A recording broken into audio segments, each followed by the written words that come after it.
हमारे जीवन में जो सुख आता है वो हमारे इस जन्म के अथवा पूर्व जन्म के किए हुए पुण्यों का परिणाम है, और जो हमारे जीवन में दुख कष्ट आता है वो हमारे इस जन्म के अथवा जन्मांतर के किए गए भयंकर पापों का दुष्परिणाम है।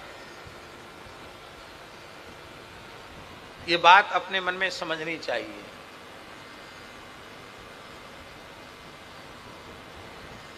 लोग कहते हैं भगवान की कृपा के बिना, भगवान की इच्छा के बिना एक पत्ता भी नहीं हिलता। इसका अर्थ क्या है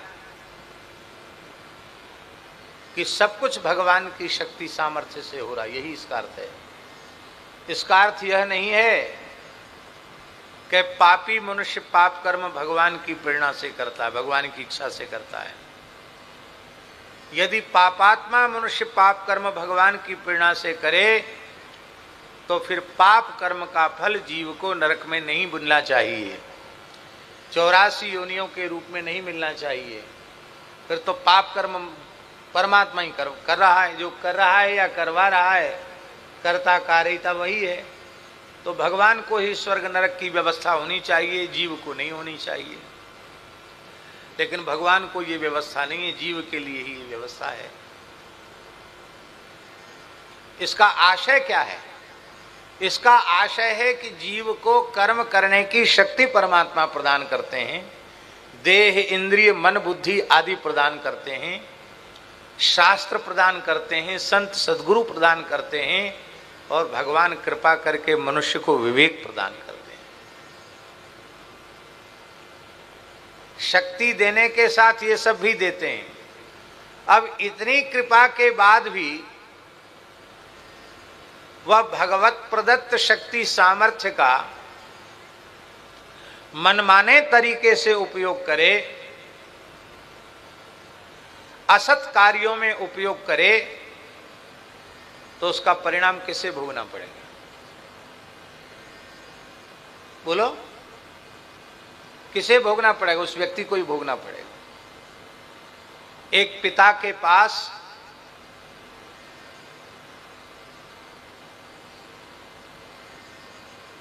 ₹40 लाख थे। कितने? और उसके 4 पुत्र थे। तो पिताजी ने सोचा कि बाद में झगड़े वगड़े होंगे, चारों के ब्याह हो गए, तो 10-10 लाख रुपए सबको नगद, सोना चांदी, जमीन जायदाद, मकान दुकान जो कुछ था सब दे दिया, और अपने लिए भी थोड़ी व्यवस्था पति पत्नी के लिए अलग निकाल के रख ली कि कहीं इनका माथा बिगड़ जाए तो हमको इधर उधर ठोकर न खाना पड़े। अपनी व्यवस्था भी कर ली, माने एक हिस्सा अपना भी रख लिया। अब एक पुत्र ने तो मन में सोचा कि पिताजी ने कितने परिश्रम से खून पसीने की कमाई से ये मकान जमीन सब कुछ इकट्ठा किया, पैसा भी हमको दिया, क्या नहीं दिया, सब कुछ हमको दिया, शरीर दिया, शिक्षा दी, धन दिया, हमने क्या दिया? इन्होंने हमें सब कुछ दिया है। तो पिताजी की द्वारा दी हुई पूंजी को मूलधन मानकर, इनके खून पसीने की कमाई मानकर हमें इसका दुरुपयोग नहीं करना चाहिए। इस 10 लाख को 10 करोड़ बनाना चाहिए। और वह अपने पिता की पूंजी को आगे बढ़ाने में लग गया और उसने 10 लाख के 10 करोड़ बना दिए। कितने बना दिए? और एक और था, उसने सोचा वाह अच्छा हुआ, 10 लाख खा लेते हैं, बाद में सोचेंगे। तो उसने खूब जो नहीं खाना चाहिए वो खाया, जो नहीं पीना चाहिए वो पिया, जो नहीं करना चाहिए वो किया, जहाँ नहीं जाना चाहिए वहाँ गया, सब उठपटांग काम किए।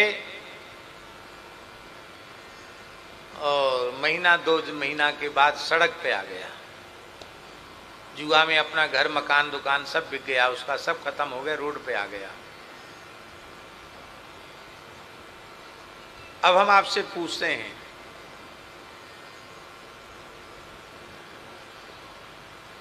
पिता ने कोई अन्याय पुत्र के साथ किया क्या?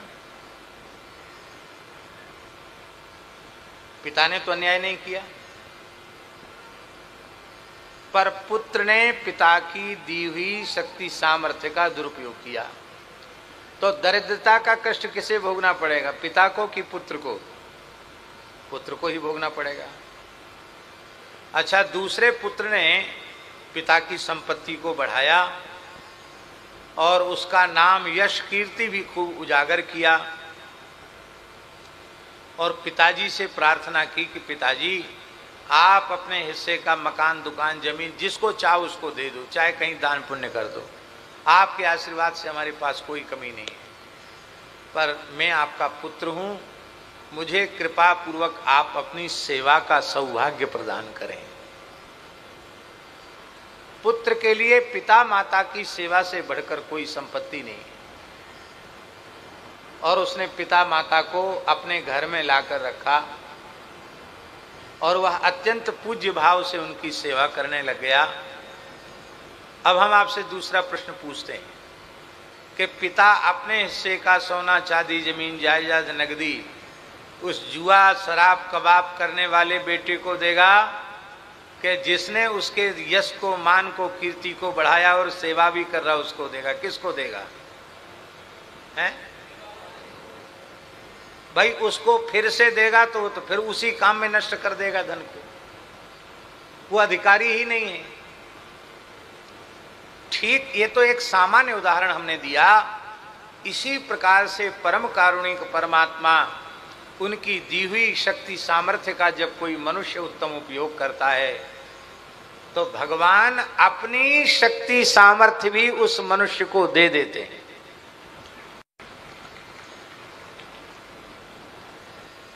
इसको मलुकदास जी के शब्दों में कहें तो ताकत बख्श देना। परमात्मा ताकत बख्श देते हैं, अपनी शक्ति दे देते हैं। और ये जो बड़े बड़े महापुरुष जो कार्य करते हैं वो मानवीय शक्ति से नहीं करते हैं, वो भगवदीय शक्ति से ही बड़े से बड़े कार्य प्रकार के भगवान के प्रिय पात्र बन जाएं तो आपको भी भगवान अपनी सामर्थ्य प्रदान करेंगे, आप जो चाहेंगे वो कर सकते हैं। अब एक दूसरा प्रश्न है कि सामान्य मनुष्यों के जीवन में तो सुख दुख पाप पुण्य से जन्य होते हैं, पर मुचकुंद जैसे राजर्षि जो पूर्व जन्म में ही भगवत साक्षात्कार करके मुक्त हो चुके हैं, अब वो नरसिंह जी के रूप में जन्म ले रहे हैं और उनको बहुत कष्ट भोगना पड़ रहा है, तो ये किस पाप का परिणाम है? क्योंकि अभी आप तुरंत सोचेंगे, कहेंगे कि अभी आपने कहा कि दुख कष्ट हमारे पाप का परिणाम है और सुख संपत्ति हमारे पुण्य का परिणाम है। तो जब नरसिंह जी पूर्व जन्म के राजर्षि मुचकुंद हैं तो उनके जीवन में न सुख होना चाहिए न दुख होना चाहिए। ये किसका परिणाम है? कर्म का परिणाम नहीं है, यह ईश्वर की इच्छा का परिणाम है। किसका परिणाम है? भगवान की इच्छा। क्यों? आपको भगवान की इच्छा क्यों? भगवान की इच्छा भक्त को इस प्रकार की विपरीत परिस्थितियों में रखने की और उनसे बाहर निकालने की इच्छा क्यों है?